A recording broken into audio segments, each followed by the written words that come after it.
Have you ever felt like something was missing? Like no matter how hard you tried, there was still a gap between you and peace. Like love was just out of reach. Here's the truth. Love isn't missing. It's just buried under the noise. Love is always here. It never left. But we've been taught to ignore the parts of us that carry pain, shame, or fear. The very parts that are quietly asking to be seen. When you start to listen to your inner world, everything begins to shift. You don't need to fight your thoughts. You don't need to fix yourself. You just need to come home to yourself. Because the part of you that seems messy or broken, they're not broken. They're trying to help.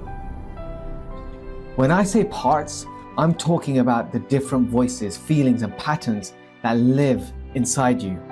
Sometimes it feels like you're being pulled in opposite directions.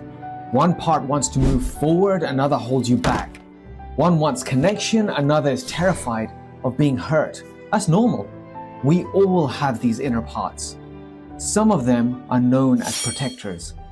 They're the ones trying to manage your life by staying busy, keeping you in control, judging you harshly, avoiding risk. They mean well. They're trying to keep you safe. And then there are your exiles, the part that carries the pain, old wounds, unmet needs, moments of rejection and shame or fear that were too much to handle when they first happened. So what did your system do? It pushed those feelings down and put protectors in charge. But the cost of that protection is disconnection. You lose touch with your joy, your authenticity, your freedom. And this is where the healing begins, not by exiling the protectors or silencing the pain, but by turning towards them with love. Let me tell you a story. There was once a man named Aryan.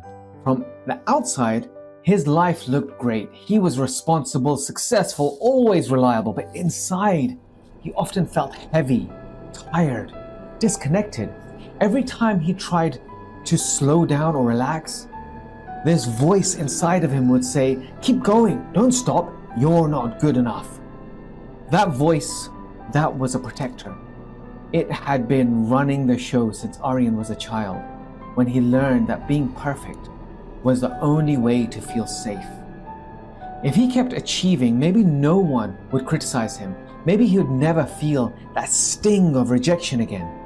But buried beneath that perfectionism was another part. One he had completely forgotten about. It was younger. It remembered being laughed at in school, being told he wasn't good enough, being picked last, ignored, dismissed. That part was scared, lonely, ashamed. That was his exile, the part carrying all the pain. So his system did what all of ours do. It buried the pain and promoted the protectors. The achiever, the controller, the critic, all so that he wouldn't have to feel that old wound again. But here's the thing, the exile never truly went away, and the protector, no matter how hard it worked, couldn't bring him peace. It wasn't until Aryan turned inwards and said, "I see you, I hear you, I'm here with you. You don't have to protect me alone anymore." That inward reflection began to make a shift. It started to make a shift inside of him. He listened to the critic instead of arguing with it. He held space for the part of him that still felt small. And for the first time in years, he felt free. That's what this work is. It's not fixing, it's not forcing, it's loving. You are not one thing. You are many things, many parts. And when those parts feel seen, heard, and held, you begin to come home. So I want to ask you something right now. Take a breath, get still for a moment, and gently ask inside, what part of me needs love today? What part of me is still waiting for me to come home? You might hear a voice. You might feel an ache. You might remember a moment. Whatever rises, don't run. Stay with it. Witness it. Because when you see your parts with compassion instead of judgment, you begin to reclaim your power. Judgment, guilt, shame, these are just more parts. Parts that forgot they were already loved. Parts that were taught they had to be perfect to be worthy. But you are not here to be perfect. You are here to be whole. Every part of you, yes, every single one belongs. And when you stop rejecting them, they stop screaming because now they're finally being heard. You are not the same person you were before this work. You've begun a new journey. You're transforming. And that transformation, it doesn't come from pushing harder. It comes from loving deeper, from slowing down, from letting go of the story that says, you're not good enough. You are enough. Right now, as you are. Even when you're anxious, even when you're scared, even when you don't have the answers. Doing this inner work, connecting with your parts, isn't weakness. It's not indulgent, it's sacred. It's how you create flow.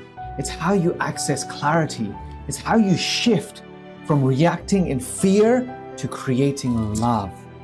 Because creativity, joy, and authenticity don't come from controlling your life. They come from connecting with yourself. So when the critic shows up, when the protector wants to shut everything down, when the exile floods you with sadness or fear, don't fight them. Ask, what do you need from me? What are you protecting me from? What would love say right now? This is how you become your own healer. This is how you become your own guide. This is how you return to yourself. You don't have to do it all today. Even one small act of compassion towards a hurting part creates healing. Even one breath of love changes your life. Let go of the story that you have to hustle to be worthy. Let go of the belief that healing has to hurt. Let go of the pressure to be perfect. You're here to be real, to be whole, to be loved. So breathe. Come back home. Because the deeper truth is this: you're not broken. You're just coming back to yourself. And you are already enough. Take care. Bye.